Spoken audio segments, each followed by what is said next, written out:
উপজেলা নির্বাচনকে ঘিরে আন্দোলনে আবার সরব হচ্ছে বিএনপি। দলটির নেতারা বলছেন, এ সরকারের অধীনে কোনো নির্বাচন নয়। জনগণকে ঐক্যবদ্ধ করতে আবারও সারা দেশে কর্মসূচি নিয়ে মাঠে নামবে দলটি। গণতন্ত্র পুনরুদ্ধার না হওয়া পর্যন্ত আন্দোলন চালিয়ে যাওয়ার ঘোষণা বিএনপি নেতাদের। রাশেদুল কাদিরের রিপোর্ট। আগামী ৮ মে থেকে শুরু হচ্ছে প্রথম ধাপের উপজেলা নির্বাচন।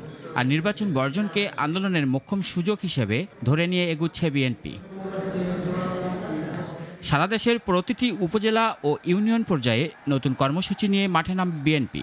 দলটির নেতারা বলছেন, মানুষকে সম্পৃক্ত করাই এখন তাদের কাজ। আন্দোলনের মূল বস্তু, লক্ষ্যবস্তু হলো তত্ত্বাবধায়ক সরকার। আমার ভোট আমি দিব, এটা নিশ্চয়তা। প্রতিদিনই তো কর্মসূচি আছে। এই তো উপজেলা নির্বাচনের লিফলেট বিতরণ আরম্ভ হবে। উপজেলা লেভেলে আমরা যা মানববন্ধন করব, জনগণকে সম্পৃক্ত করব।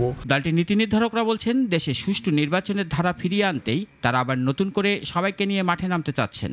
যারা বাংলাদেশের নির্বাচন ব্যবস্থাকে ধ্বংস করে দিয়ে ক্ষমতা জোর করে দখল করে বসে আছে, জনগণকে বাইরে রেখে,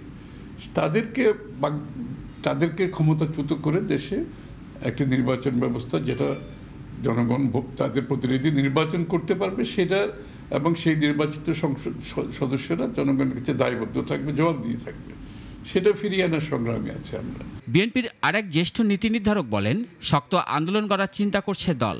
তাই এ সরকারের অধীনে নির্বাচনে না গিয়ে বরং দলকে ঐক্যবদ্ধ ও সংগঠিত রাখার দিকেই তাদের মনোযোগ। বাস্তবতার স্থানীয় পর্যায়ে নির্বাচন, এই বাস্তবতাটি উপলব্ধি করতে সরকার ব্যর্থ হয়েছে এবং আমরা সেই বাস্তবতাটি চোখে আঙ্গুল দিয়ে সরকারকে দেখিয়ে দেওয়ার জন্য আমরা এই সিদ্ধান্তগুলো নিয়েছি। বিএনপি নেতারা বলছেন, সরকারের কোনো ফাঁদে তারা আর পা দেবেন না। দলের তৃণমূলকেও এ ব্যাপারে সাবধান হওয়ার তাগিদ তাদের। রাশেদুল কাদির, নাগরিক, ঢাকা।